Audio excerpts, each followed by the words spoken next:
tal, amigos? ¿Cómo están? Muy buenas noches. Yo soy Esdras Chabot y esto es Dinero y Poder. La Secretaría de Economía y la Cámara Nacional de la Industria del Hierro y el Acero dieron a conocer un paquete adicional de medidas administrativas contra el comercio desleal de productos acereros. En importaciones temporales se incorporarán 86 fracciones arancelarias de productos siderúrgicos al tratamiento de lo que llaman mercancías sensibles. Para importaciones definitivas, la dependencia establece ampliar la cobertura del aviso automático de importación, agregando 21 nuevas fracciones arancelarias. Para hablar de este tema, nos acompaña en el estudio de Dinero y Poder José Antonio Méndez, presidente del sector metalmecánico de la Canacintra. José Antonio, muchas gracias por estar aquí con nosotros. Ernesto Cervera, Macario Esquetino, buenas noches. Buenas noches. Las medidas impuestas finalmente por la propia Secretaría de Economía en digamos, esta disputa entre, por un lado, la propia industria del acero y por otro lado los sectores de la industria automotriz, que dicen que está muy bien este precio del acero chino como tal, que les da competitividad, etcétera, frente a lo que sucede en empresas como Altos Hornos y otras más que se verían dañadas por esto que llaman una enorme competencia desleal de productos chinos que finalmente se venden por debajo del costo. Así es. Este precio al que están comprando muchas de las empresas del sector automotriz es un precio que es desleal, que es un precio dumping, le llaman, porque es un precio que está por debajo del costo de producción. Esto quiere decir que mientras estas industrias compran a promedio de $350 la tonelada, y nosotros normalmente el costo promedio, costo de mercado, oscila alrededor de las $710 por tonelada. Si te das cuenta, estamos hablando de más de un 50%. Esto implica necesariamente que, no podría en un momento determinado seguir produciendo porque ocasionaría finalmente un modelo de desempleo o de necesidad de reducir costos que resulta imposible en la economía mexicana. Definitivamente no es posible competir contra ese costo. Los efectos ya los estamos viendo. Hace menos de 10 días Altos Hornos anunció un despido de 4,000 personas que iban a quedar ya fuera de sus plazas. ArcelorMittal anunció un promedio de 3,200. La firma de acero anunció un promedio de 2,800. Quiere decir que a finales de esta semana, cuando termine, tendríamos aproximadamente ya un promedio de 10,000 personas desempleadas. Y esto obviamente en contra de cualquier posibilidad, digamos, de encontrar un elemento conciliador entre las partes, porque las posiciones son bastante difíciles. En este contexto es que se da esta intervención de la Secretaría de Economía. ¿Cómo ven esto que finalmente se acuerda el día de ayer? Sí, mira, yo considero que estas medidas que tomaron, parece que todas son precautorias, porque estas medidas debieron haberse aplicado hace ya muchos años. Altos Hornos había manifestado que ya existía ese problema y lo que estamos viviendo en este momento ya con despidos, con el tema del dumping, estamos viendo que ya definitivamente cuando se tuvieron que haber tomado cartas en el asunto no se hizo lo necesario, y esto ha provocado que obviamente haya despidos masivos, y al parecer se anuncian de otros 4,000 desempleos más en los próximos días si no se toman las medidas pertinentes. José Antonio, el nombre del monstruo se llama China. Así es. Su capacidad instalada de producción de acero es verdaderamente brutal. Si uno hace la comparación entre la suma de México, Canadá y Estados Unidos hace 20 años, cuando empezábamos el Tratado de Libre Comercio, teníamos más o menos el 15% del mercado mundial de acero. Eso es lo que ofertábamos entre los tres países. Y hace 25 años, China también tenía el 15%. Hoy China tiene el 60% del mercado mundial de acero. ¿Cómo desarrollaron esa industria? Desde luego con la parte de subsidios, etcétera. Sí. Pero el problema es que ellos producen 800 millones de toneladas y utilizan 400. Y las otras 400 literalmente las pueden regalar si ellos quisieran. O sea, controlar eso a nivel internacional, no implica nada más que un país se ponga de acuerdo. O sea, inundan el mercado mundial. Y eso, sin duda alguna, no va a ser un fenómeno que se pare con alguna barrera arancelaria temporal. desafortunadamente China pues está entrando en un problema de crecimiento muy serio y se está volcando otra vez al mercado externo con lo que puede y con lo que tiene. ¿Qué hacer en esas circunstancias? Efectivamente, tienes razón. Esta desaceleración de China y esta necesidad de seguir produciendo, como bien dices, pues busca la manera de sacar ese producto al mercado mundial. Efectivamente, no es un problema que estamos viviendo específicamente en México, es a nivel mundial. Y lo que no se vale, por supuesto, es que se permitió la entrada de estos productos y cuando se empezaron a dar cuenta que la introducción era de manera desleal, China empezó a hacer negociaciones con Corea del Sur para de alguna manera triangular la producción y obviamente se están viendo afectados todos los mercados. Ahora te quiero comentar un dato que considero importante. Efectivamente esto no es reciente. Por ahí del 9 de febrero del 2010 hubo un decreto presidencial donde en aquel entonces Bruno Ferrari, secretario de Economía, habían hecho un decreto donde se pedía derogar todo lo que era las barreras arancelarias provenientes del acero. Estamos hablando de que este es un problema ya de mucho tiempo, no se están tomando las cartas en el asunto y el problema grave es que, si recordarás, sucedió con el sector del calzado. No se hizo nada y se desapareció. Ahora todo lo que encuentras en el mercado es producto chino en tema de calzado. Se está haciendo lo mismo con el sector del juguete. Se hizo y se desapareció y pasó lo mismo con el sector textil. No podemos dejar ni permitir que esto suceda porque la industria siderúrgica nacional es una de las industrias más antiguas del país. Estamos hablando que por ahí de los 30, 40 empezaron a establecerse y aportan aproximadamente 1.200.000 de empleos de manera directa e indirecta.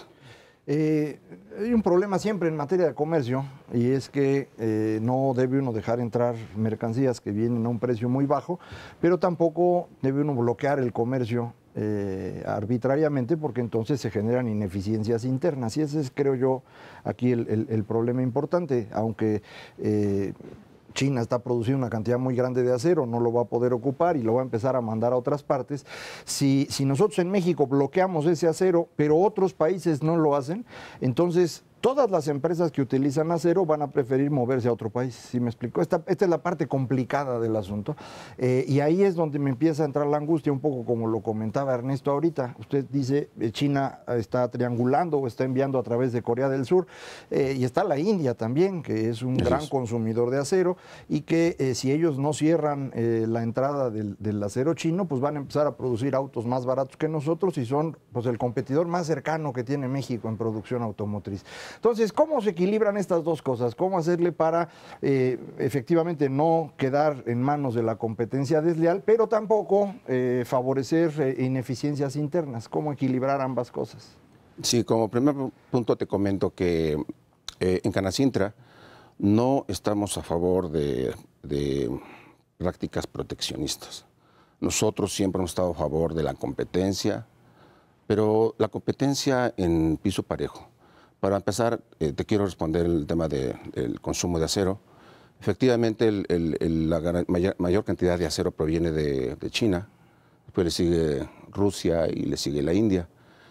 Pero lo que se estaba proponiendo por medio de estas empresas de la industria siderúrgica era establecer normas de comercio semejantes a las que utilizan los países de Occidente. Y para eso debemos entender cuál es la necesidad, cuál es el consumo o la demanda anual que nuestro país requiere. Estamos hablando de que aproximadamente el país necesita alrededor de 36 millones de toneladas anuales. China, como bien platicaban, produce alrededor de 400 millones. Entonces, si nosotros tenemos una producción de 18 millones, el faltante obviamente es lo que debe de permitirse. El problema es que se abrió demasiado y entró por todas formas, repito, de manera triangulada, entró con, le llaman contrabando técnico, le entró de forma de pues, de dumping, por supuesto, y todas estas medidas que no se previeron con tiempo, pues son las que estamos viviendo en este momento. Te repito, estamos a favor de la competencia, pero con piso parejo. Te quiero comentar también un dato.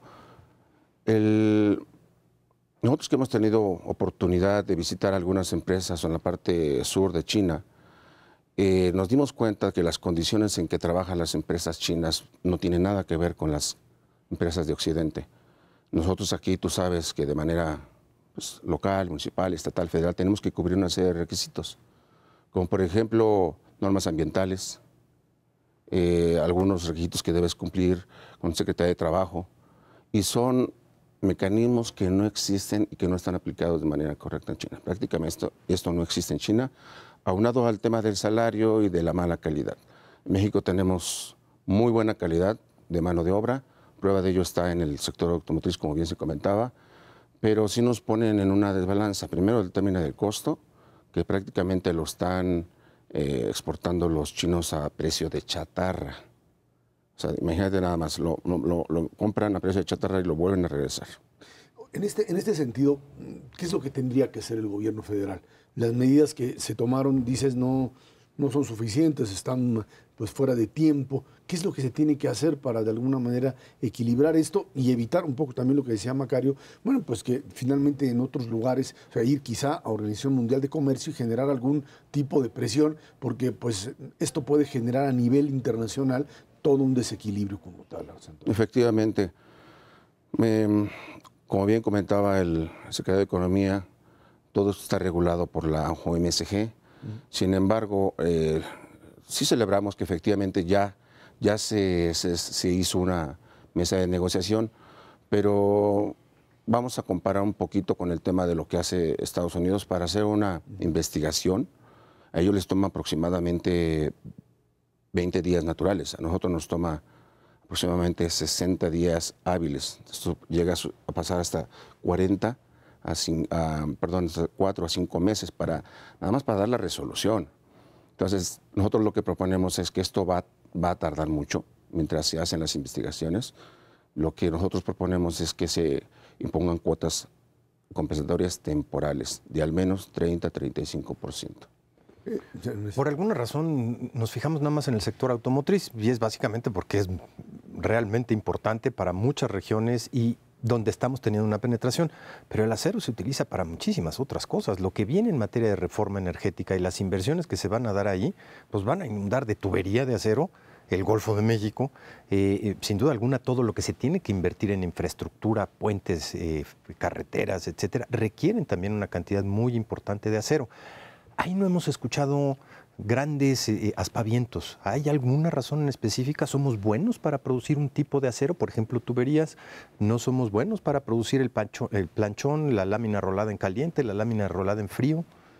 Pues precisamente toda la importación de acero sirve para fabricar lámina rolada en frío, lámina rolada en caliente, acero en placa y, por supuesto, tubería. Aquí hay que entender un tema importante. En términos de competitividad no significa que los chinos sean mejores que nosotros. No, por supuesto, estamos hablando de un precio desleal. Efectivamente, si no se toman las medidas precautorias de manera urgente, muy pronto nos vamos a volver un país, ya no un manufacturero como todavía lo somos. De repetir hace rato, acabaron con el sector del juguete, del textil, del calzado. Si no se aplican medidas que nosotros consideramos que deben de aprobarse de manera inmediata, va a suceder lo mismo con la industria siderúrgica nacional y entonces ya no vamos a ser un país manufacturero, sino vamos a ser un país maquilador. Recordemos, el sector industrial en términos de automotriz, pues efectivamente tiene un auge muy importante, pero hay que recordar que todavía tenemos esa cadena de valor producto de la manufactura que se hace en el país y lo que queremos es seguir manteniendo esa manufactura. Bueno, pues ahí está, sin duda, toda esta problemática que tendrá que resolverse en el corto plazo porque pues ahí está la presión. José Antonio Méndez, presidente del sector metalmecánico de Canacintra, muchísimas gracias por haber estado aquí con nosotros. Muchas gracias a ti y a tu audiencia. Gracias, vámonos a una pausa. Esto es Dinero y Poder.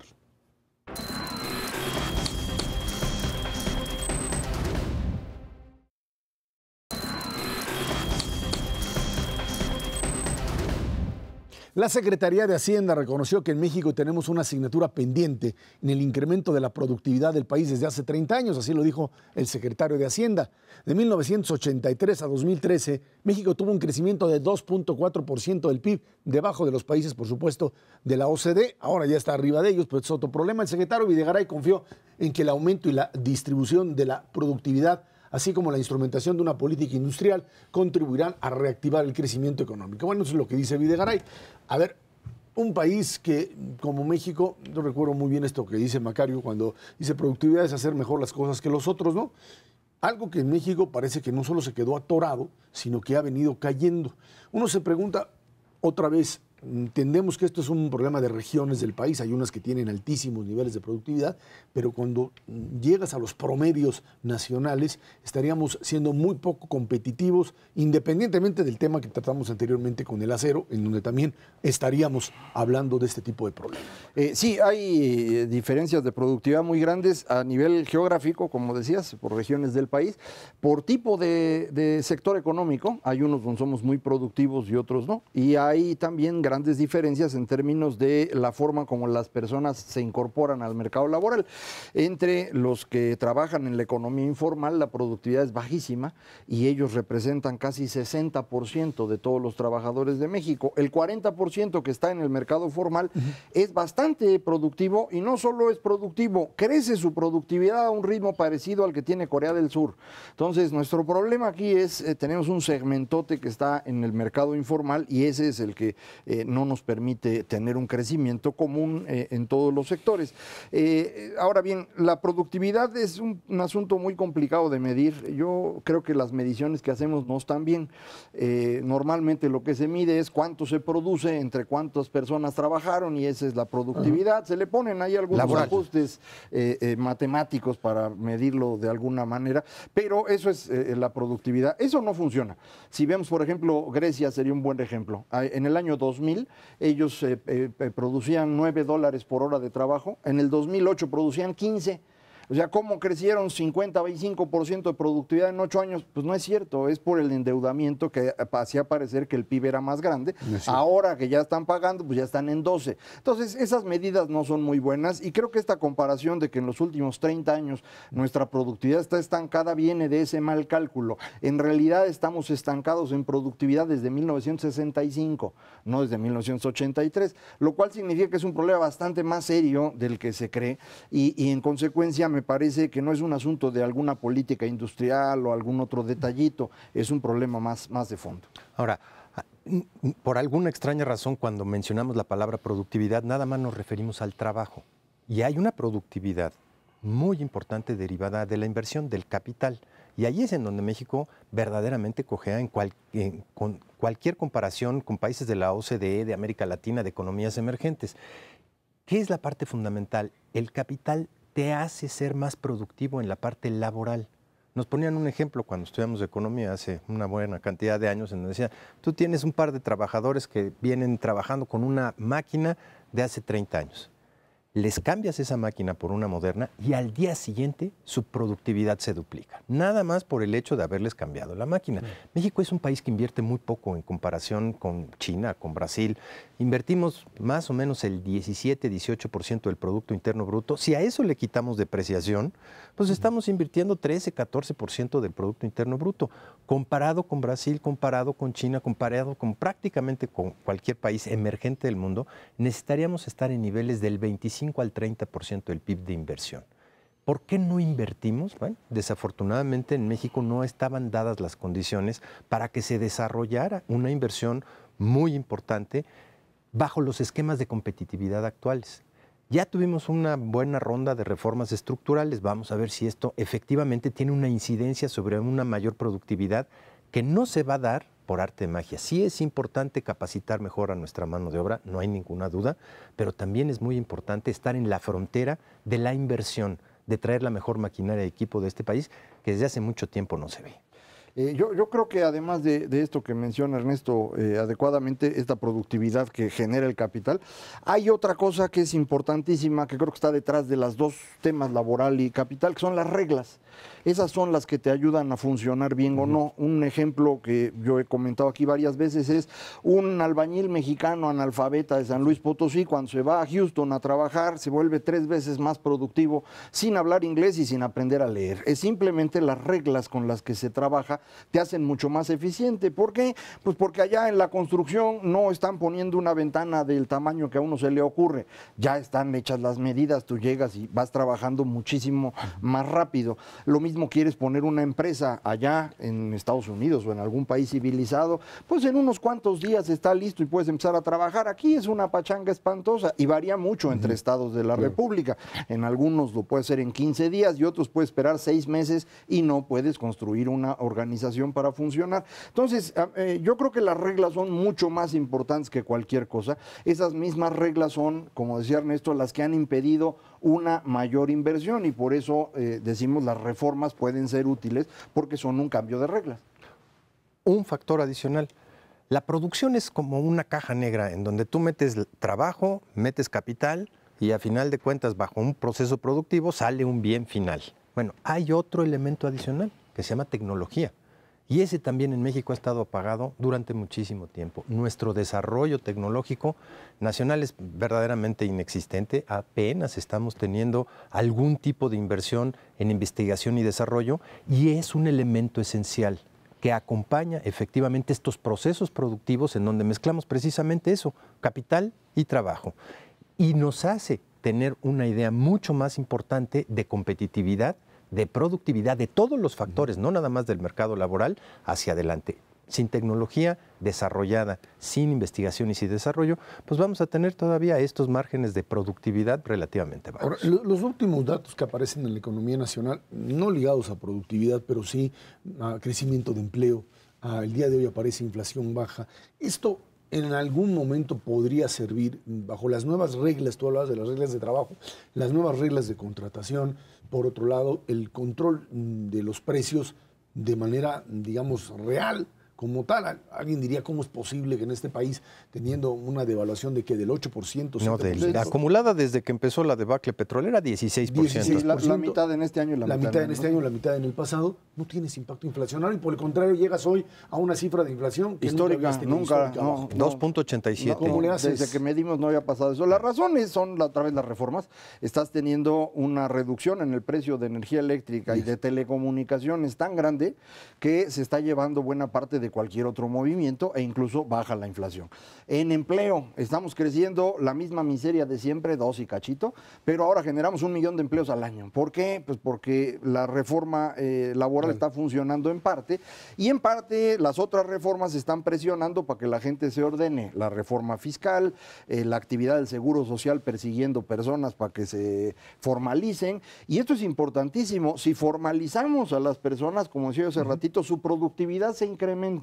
Simplemente porque cambiamos las reglas, por eso es tan importante. Entonces, me parece que estas reformas están funcionando. Vamos a ver la semana que entra va la ronda 1. Esto va a ser una cosa importante para ver de qué tamaño vienen proyectos e inversiones. Y donde Pemex no le entra. No, allí va ronda 1 es sector, bueno, ya hubo ronda 0. Ya agarraron su cacho, sí. Así es. Ahora, hay un factor adicional a las reformas estructurales. La parte más importante de por qué no se ha trasladado esta devaluación a precios es la caída de materias primas. Ya mencionó Macario correctamente la parte energética. Electricidad, gas, sin duda alguna influyen.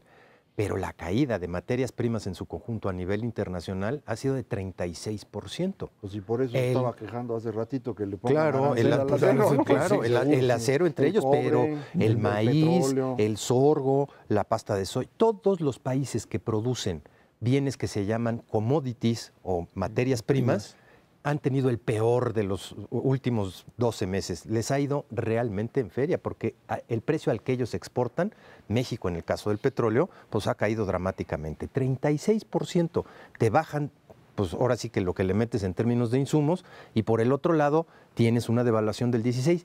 Todavía tienen 16 puntos adicionales para no trasladar este tipo de cambio a inflación. Y eso tiene muy tranquilo al Banco de México todavía.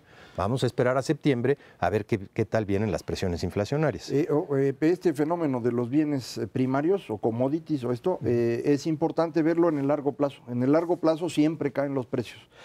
Nos confundimos a veces cuando en el corto plazo vemos subir el petróleo, pensamos somos ricos, y vuelve a bajar. Y lo mismo con todos van a bajar en el largo plazo. Esa es la gran transformación del siglo XIX, en donde el conocimiento empieza a ser tan importante que los demás bienes empiezan a bajar de precio en comparación, y así va a seguir, cuando menos en lo que nos resta de vida.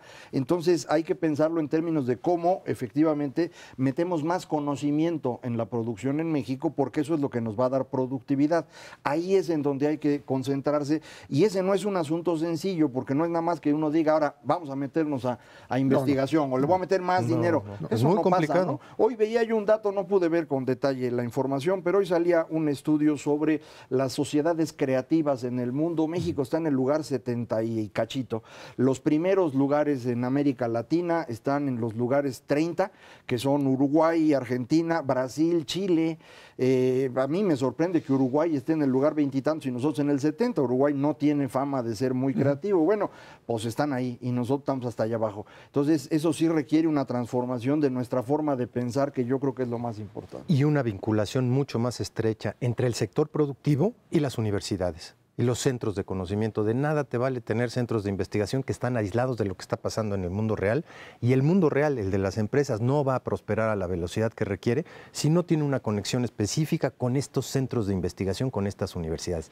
Ahí estamos en pañales frente a lo que sucede en regiones que están muy atribuladas ahorita, por ejemplo Europa, pero en Estados Unidos es el verdadero ejemplo de cómo trabajar conjuntamente entre universidades y empresas. Y eso les funciona bastante bien. Vámonos a una pausa y de regreso, otra tragedia, la griega y la china, que tienen prácticamente pues parado a buena parte de los mercados bursátiles y también a los políticos que no saben cómo reaccionar ante esto. Esto es Dinero y Poder.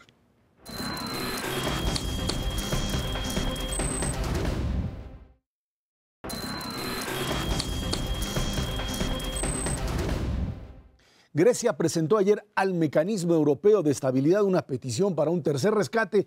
3 años y les pago, dice el señor Tsipras, quien se comprometió a entregar propuestas más concretas, creíbles y poner en marcha reformas al sistema fiscal y al de pensiones la próxima semana. Grecia quiere un programa, como decíamos, de 3 años para poder pagar los créditos pendientes y garantizar la estabilidad del sistema financiero. El Fondo Monetario Internacional cifró en 50,000 millones de euros la ayuda adicional que necesitaría Atenas hasta el 2018. Además, la crisis bursátil china amenaza aún más la economía mundial. Bueno, si no era suficiente con los griegos, también entran ahora los chinos, ya no solo en el tema del dumping, sino se convierten ahora sí en el enemigo pues, de muchas economías, fundamentalmente por esta idea de pues, meterle dinero a una bolsa e inflarla, permitir que con préstamos se compren acciones y luego desinflarla. En el tema griego parecería ser que la estrategia del gobierno de izquierda de Tsipras pues le funcionó en un primer momento. Cerró todo, cerró los bancos, se salió, aventó todo de la mesa y finalmente termina diciendo pues hay que generar la solidaridad internacional, rescatarnos, préstenme el dinero y a partir de esto podríamos encontrar un mecanismo de salvamiento de lo que sería el modelo europeo de la Unión Europea, algo que para muchos no es muy creíble, simplemente porque ya no están, o más bien están convencidos de que el discurso griego los está engañando. Este es el caso, yo creo que más claro del famoso refrán o la famosa definición, limosnero y con garrote. O sea, estos están pidiendo dinero, pero al mismo tiempo insultan, patean y agreden a los demás países europeos, que ya se cansaron, ya no les tienen paciencia, y les dijeron que tenían que entregar hoy, jueves, tal vez mañana, viernes, el plan claro de qué es lo que van a hacer. El señor Tsipras se está burlando de todos. Dice, préstenme y la semana que entra les digo. Eso no va a pasar. Le dijeron el domingo, se decide. Y lo dijo el premier de Eslovaquia, el señor Fico, dijo, el domingo o hay rescate para Grecia o hay una fiesta de despedida de la Unión. El Banco Central Europeo dice, si no hay un plan concreto el domingo, el lunes ya no estamos. Ya no vamos a apoyar negociaciones. Entonces, sí, el asunto sí es en serio. Parece que los señores de Grecia, en particular los del gobierno, pues han sido muy irresponsables. Se han tomado a juego esto como si fuera un asunto de que, pues si todo el mundo piensa que están sufriendo los griegos, pues pobrecitos, hay que ayudarlos. Es difícil que se haga eso cuando Grecia durante tantos años estuvo engañando a la Unión Europea, hizo fraude con la información, sí. No han cumplido lo que se han comprometido a hacer. Es decir, las personas sí se cansan y es el caso de los países europeos. Si en este momento ayudaran a Grecia, pues Estonia, que ha hecho un esfuerzo inmenso para funcionar con ingresos más bajos que los que tenía Grecia y que les ha funcionado, o Irlanda, o Eslovaquia, que ya comentaba, pues digo, ya no están dispuestos a hacer más. Yo sí creo que esto va a tener que resolverse de aquí al domingo y si no, sí se van, va a estar feo. Sí, el otro refrán que les están aplicando es de lengua me echa un taco, porque ya estuvo bueno.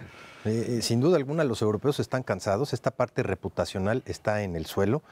Literalmente no hay manera de que en 3 años puedan arreglar el desastre que es hoy por hoy Grecia, y lo que les viene son 4 pasos fundamentales. Van a tener que emitir en el momento que se salgan, porque ya no pueden con esta condicionalidad, una nueva moneda. Esa moneda a un tipo de cambio con una devaluación bestial. No tienen ahorro interno, el poquito ahorro interno que tienen está metido en el corralito. Con el nuevo tipo de cambio, a la hora que lo saquen, se van a dar cuenta que si tenían 20 euros, ahora van a tener 20 centavos de euro. O sea, va a ser una cosa verdaderamente terrible. Y no van a poder generar otra manera de invertir más que ahorro interno, porque nadie les va a prestar. Si no tienes ahorro interno y no tienes ahorro externo, pues ¿cómo lo financias? Pues con la maquinita. Y entonces el ciclo es muy claro. Periodos de inflación realmente terribles, sin inversión, van a tener una crisis verdaderamente caótica en términos de crecimiento. Ahora, aquí el problema es cuál es el menor costo. Trataron de ser lo más racional posible. No le conviene a la Unión Europea pues, encontrar a alguien que se salga. No hay ni siquiera establecido un mecanismo de salida. No había, bajo el principio, en un error que, pues, obviamente después de tanto tiempo parece monumental. O sea, ¿desde cuándo una unión económica con una sola moneda no tenía un mismo esquema fiscal? O sea, ¿bajo qué principio de alguna forma tú estableciste una unión económica y que cada país pues impusiera restricciones muy, muy particulares o impuestos específicos y tuviese cuentas que no todo mundo supiera? Creo que esto partía de un principio de unidad y de reconocimiento de la seriedad de los miembros que estaban ahí a las reglas establecidas, y esto no sucede. ¿Qué haces ahora frente a un problema además geopolítico con la presencia de Rusia, el enfrentamiento contra la Unión Europea por parte de este monstruo todavía? Pues te vuelve mucho más compleja una salida. ¿Por dónde encontrar alguna alternativa? He oído muchas voces que dicen, no, Grecia es Europa y no se puede salir. ¿Cómo le haces para que no se salga, para que crezca y al mismo tiempo para que comience a pagar bajo el principio de que eso es lo que ha funcionado como modelo? A ver, todas las uniones, bueno, no hay muchas uniones monetarias en la historia de la humanidad. Para mí, el mejor caso de unión monetaria que existe es Estados Unidos. Bueno, que es un país único. Sí, pero se construyó con esa lógica. Todos los países federales serios, no estoy hablando de México, claro, tienen un esquema como el que tú dices ahorita. No se pueden salir, tienen una misma moneda, tienen una lógica fiscal similar, pero cada uno decide por su cuenta. En Estados Unidos los estados tienen impuestos sobre la renta unos, otros no, impuestos a las ventas. En Alemania lo mismo. Entonces sí se puede, sí funciona. Aquí el único problema es tener un caso extremo. En Estados Unidos, otra vez, casos extremos. Los has tenido en Nueva Orleans. No hay casos peores, por California es rica. Nueva Orleans, que es un estado que vive en la miseria y tenía políticos populistas y demás, y lo han logrado mantener dentro de la Unión Americana. Acá en el caso de Grecia se va a un extremo en el cual se complica mucho. ¿Podrías tú rescatarlo y reducirle su deuda? Eso yo no creo que sea el problema. Lo que se necesita es que haya claridad de qué va a hacer Grecia para funcionar. Ellos gastan ahorita 50% del PIB, es el gasto del gobierno de Grecia. Una barbaridad. ¿Cómo le haces para que funcione eso? Entonces, lo que le estaban pidiendo los europeos es, mira, bájale, mano, ponle en 40 y ya con eso la vamos librando y te reduzco la deuda si quieres, pero primero bájalo a 40, porque cuando le dijeron estaba en 49 y ahorita ya está en 53, entonces no le ha bajado, así no se puede. Entonces, creo que ese es el problema. Si tú ahorita no resuelves el caso de Grecia de golpe, se te vienen los demás y es peor. El otro punto fundamental es este sistema de crimen y castigo, que no estaba perfectamente bien definido en Europa y que son corresponsables los propios otros países que se portan bien al haber dejado a Grecia, no que se portara mal, sino que mintiera y les creyeran de que se estaba portando bien. Eso es lo que es verdaderamente desastroso, no tener un sistema de cuentas en donde, por ejemplo, el caso que pone como ejemplo Macario, las cuentas son clarísimas de todos los estados confederados de los Estados Unidos. Ahí sí no hay manera de hacer trampa. Al interior de Alemania, todas las entidades estatales reportan exactamente lo que es. El problema de Grecia es que durante muchísimos años reportó mentiras y la deuda no era de 80% del PIB, era de 300% del PIB y se lo creyeron y lo siguieron financiando. No solamente los gobiernos, los bancos. ¿Sabes quién tiene un problema muy serio hoy?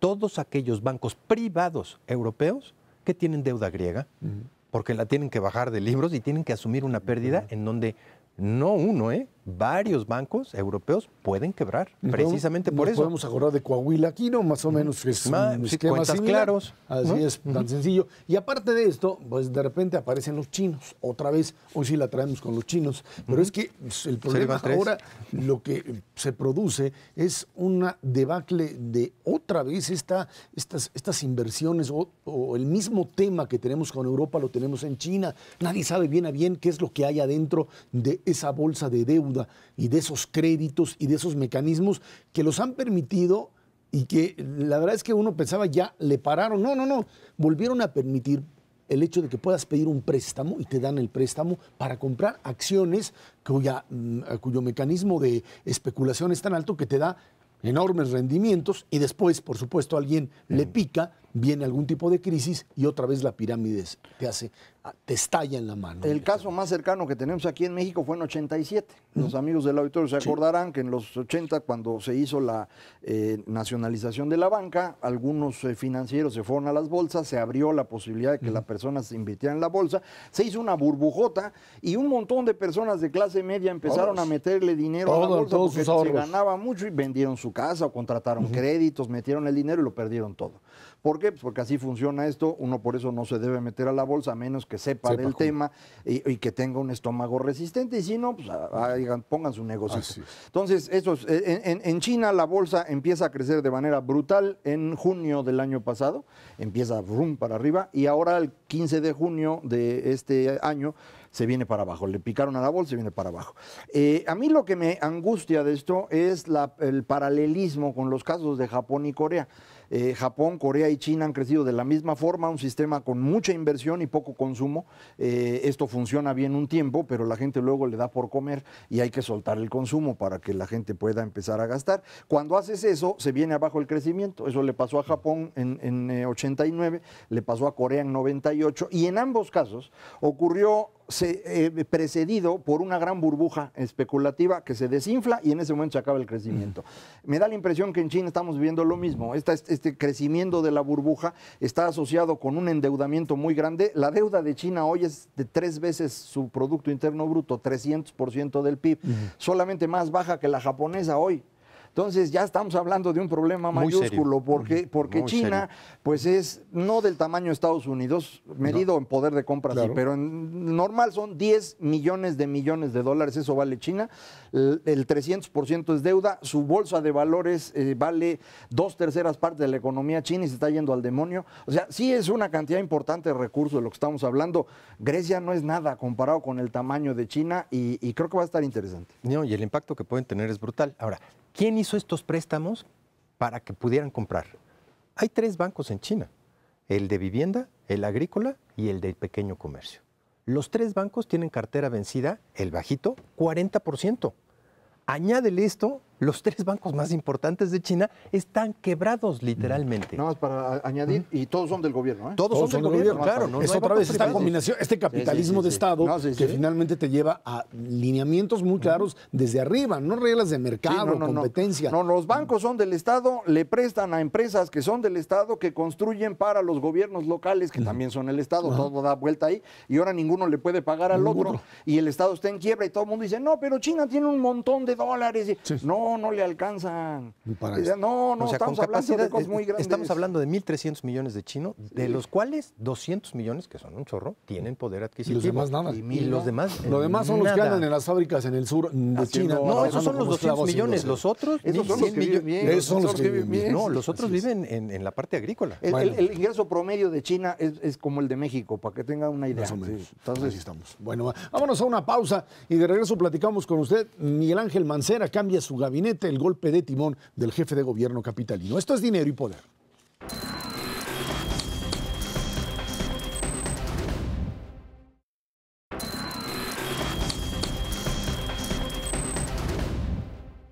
El jefe de gobierno capitalino, Miguel Ángel Mancera, pidió la renuncia de todos los funcionarios de su gabinete para someterlos a evaluación y determinar quiénes podrían seguir en la administración. Por otro lado, dijo que en el caso de la línea 12 del metro no hay investigación contra Marcelo Ebrard, pero ya han sido detenidos 3 funcionarios y se busca a nivel internacional a Enrique Orcasitas, exdirector del proyecto Metro, y a otros 2 para de alguna manera pues meterlos al tambo. Ahí están, ¿eh? Ahí está una jugada muy clara por parte de Miguel Ángel Mancera, después del resultado electoral, después de que muchos de sus funcionarios le jugaron chino, pero no otra vez los chinos me van a regañar, le jugaron de alguna manera rudo, que es como juegan ahí en China, bastante rudo. La verdad es que, pues sí, algo verdaderamente dramático lo que está sucediendo ahí, porque por un lado tiene el pleito ya conocido con Marcelo Ebrard, por otro lado una caída en términos políticos tras la presencia de Morena y el triunfo que tiene este tipo de sectores como tales, y ahora pues meter directamente responsabilidad penalmente ya a aquellos que en la línea 12, de acuerdo a lo que se presenta, pues cometieron un fraude. Y mientras esto sucede, Marcelo Ebrard, por supuesto, está fuera del país porque sabe muy bien que, pues por ahora no van sobre él, pero depende cómo vaya avanzando todo este modelo en dos líneas, ¿eh? Por un lado, el pleito con Ebrard, por otro lado, por supuesto, pues gente de su gabinete que de alguna manera no había funcionado, o si había funcionado, había trabajado para el adversario, por decirlo finamente.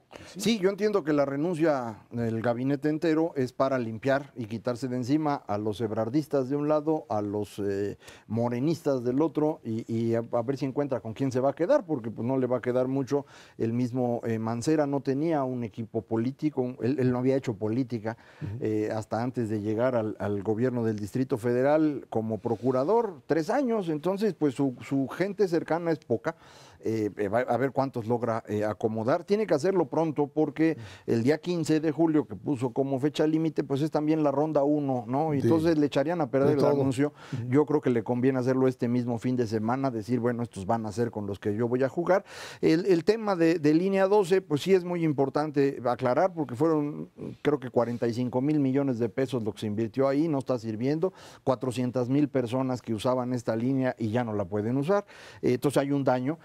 Pero la forma como se está haciendo incluye el delito de lavado de dinero. Si este es el caso y se logra fincar adecuadamente, pues me parece que Marcelo sí va a estar un buen rato allá en Europa, no va a poder regresar tan fácil, porque entonces este delito ya superaría, creo yo, el espacio del gobierno del Distrito Federal y pues podría ser perseguido por la PGR y en ese caso va a ser más difícil para Ebrard sobrevivir. El golpe político en estas últimas elecciones fue brutal, bajar de una intención o aceptación de 70% a menos de 30% en un periodo tan corto de tiempo es verdaderamente terrible para cualquier político. Es osado, sin duda alguno, pedirle la renuncia a todo el mundo, pero vamos, no tiene muchísima opción, esa es la verdad de las cosas. La pregunta de fondo es si va a operar o no con el PRD. A final de cuentas, él siempre ha dicho que no es perredista, que es un candidato... No tiene otra, es lo único que le queda. Por eso, pero pues, me queda clarísimo. Con sus alianzas con panistas y priistas, que son finalmente PRD, PAN y PRI. O independientes, porque a final de cuentas tú quieres gobernar esta ciudad, pues tienes que aliarte con el PAN y el PRI, no te queda de otra. Sí. al menos para la toma de decisiones en la Asamblea, no tienes mayoría si no le entras con alguno de esos dos. Pues Mancera, que incluso ya aparece como el más posible candidato del PRD a la presidencia de la República para el 2018, lo que tiene que hacer es pues remontar el terreno perdido, ¿no? O sea, es obvio que lo que le sucedió en estos 3 años pues habla de una situación muy, muy complicada, de gente que pues era más leal a otros como tal, un pleito interno, el caso de Marcelo, línea 12, que le golpea fuertemente su estructura política y que hoy tiene que redefinir, dar el golpe de timón y ver si tiene la posibilidad finalmente de remontar este cambio, ¿no? Sí, yo creo que lo está haciendo en un momento adecuado, es decir, lleva la mitad de su gobierno, le fue mal, como ya decías, pero tiene tiempo, es decir, hay posibilidades de recuperar. Hay que acordarse que la población pues no tiene una memoria de muy largo plazo, entonces si en los siguientes 2 años a Mancera le empieza a ir bien, le alcanza, no necesita otra cosa. Del otro lado, su gran adversario, que es Morena, pues vende lo mismo que ya vendió, ¿no? O sea, es lo mismo de siempre, ya ahorita ya le votaron la reunión a Mancera, no quieren verlo, que ellos solitos, ya es lo mismo. Y para eso también nos sirve lo de Grecia, ¿no? Yo creo que ahí pueden ver con toda claridad qué es lo que pasa cuando uno sigue a ese tipo de políticos. Ahí los tienen ahorita aquí en el DF. La gente va a empezar a dudar de si eso es una buena idea. Y si Mancera sabe aprovechar eso, si Mancera empezara a gobernar, a ver nomás cómo se siente. Es que eso es fundamental. Yo creo que sería un éxito. Que gobierne. O sea, ya quieres. empezamos con unos desastres de inseguridad en la colonia Roma, en la colonia Condesa. Digo, ya sabemos de ciertos lugares de la ciudad en donde el crimen ya estaba desbordado, ahora ya se va generalizando, que empiece a gobernar. Eso es lo que extraña a la gente. La gente sí tiene memoria de corto plazo, eso sí nos queda claro, y ve en el día a día cómo la inseguridad, que supuestamente es su especialidad, olvídate de la parte política, él venía de ahí, de la Procuración de Justicia. Y el tema está ligado básicamente al control o no control de delegados. Mucho de su de los daños que le causaron electoralmente vienen de los jefes delegacionales, que convirtieron muchas de las delegaciones, deja que se voltearon y trabajaban para el otro, ¿no? Se convirtieron básicamente pues, en asaltantes al interior de lo que serían las estructuras delegacionales, con niveles de extorsión y corrupción dentro de las propias delegaciones, algo que pues el jefe de gobierno no puede decir es que no es atribución mía. Si no le entras a ese tema, te van a terminar comiendo y te van a destrozar absolutamente todo, porque cada uno de esos jefes delegacionales juega a su propia carta, a su propia pues asignación, llamémoslo así, de recursos, o sea, qué es lo que se puede meter como parte de estos actos de extorsión y en función de eso, pues tener dinero para una campaña política. Hay un lado bueno de todo esto. La constitución política bueno, por lo menos, ¿no? O sea, que se vaya lo más lejos posible para pensarla realmente bien. Porque lo que estaba era verdaderamente un desastre. Yo creo que ya se fue más lejos de eso todavía. ¿No? Ya no va a regresar. Pero tienes toda la razón. Ahí es donde se disputa la política en el DF, en las delegaciones. Y la gran oportunidad de Mancera es demostrar que sus delegaciones funcionan mejor que las de los otros. ¿Quiénes son las de los otros? Morena, otra vez. El conflicto es Morena contra Mancera, que tendrá atrás al PRD, al PAN y al PRI.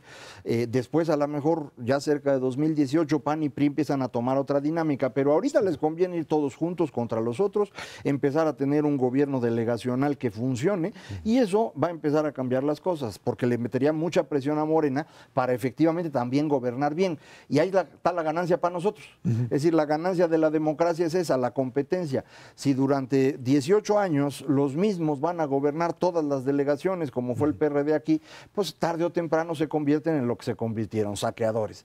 Ahora que tienen que tener enfrente a otros, pues o actúan bien o se van. Si lo entienden y empiezan a trabajar cuidando eso, pues vamos a ganar nosotros los que... Ahora, a final de cuentas, la parte recaudatoria sigue concentrada en el gobierno del Distrito Federal, no en las delegaciones. Esa es la otra parte, ¿no? Pero lo que pasa es que luego las delegaciones recaudan para ellas, que es otro modelo. Pero con miras al 2018, es muy claro que el PRD tiene una enorme ventaja todavía versus Morena, precisamente porque ahí está el PAN. Sí, nada más que creo que la gran apuesta de Morena está en una figura que se llama Ricardo Monreal, en una delegación que es bastante conflictiva, porque ahora es obvio que además Monreal, sabiendo muy bien cómo funcionaba esto, tuvo conocimiento de ello, pues empieza a mostrar lo que sucedió en esa delegación y en función de eso también tiene la posibilidad de decir esto es totalmente diferente. El éxito de Ricardo Monreal dentro de la propia delegación Cuauhtémoc es para él o será para él pues la bandera con la cual competir por la jefatura delegacional en el 2018. O más. ¿O más? ¿O más? ¿Tú crees? No, más sí, yo creo que Monreal es una persona que tiene una gran habilidad, es muy capaz para lo suyo, no es santo de mi devoción, pero es buen político, ya fue gobernador, o sea, conoce de esto. Entonces yo creo que va a usar a la delegación Cuauhtémoc como la plataforma de lanzamiento para el gobierno del Distrito Federal, ya lo dijo con claridad, pero en caso necesario para otras cosas. No. Tú eso está reservado para López Obrador. Falta que llegue a 2018 y en qué condiciones y si es atractivo o no. Esto, digo, los políticos no saben eso y siempre conviene tener el abanico, ¿no? En cualquier caso, la vara está muchísimo más baja para ganar la presidencia de la República en el 2018 y no necesitas los 30 y tantos % para ser presidente. Ahora con 24, 25% lo puedes hacer. Mancera tiene que presentar un gabinete la próxima semana, supongo. Decente. Que de alguna manera sea aceptable ejecutivo y represente una alternativa frente a lo que ha vivido en los últimos años, en donde es cierto, hay gente que la trajeron de buena fe, que trabajó bajo el principio profesional técnico en un espacio en donde el juego político, las presiones, la corrupción estuvo presente. Así es. Esa oportunidad se juega todo este fin de semana el señor Mancera. Mucho éxito. Mucho éxito. Ernesto Cervera, Macario Esquetino, muchísimas gracias. Gracias a usted que nos ve y nos escucha aquí todos los jueves en Canal 11 Dinero y Poder. Estamos en la radio Noticias MBS en el 102.5 del FM de lunes a viernes de 5 a 7 de la noche. Por nuestra parte, muchas gracias y muy buenas noches.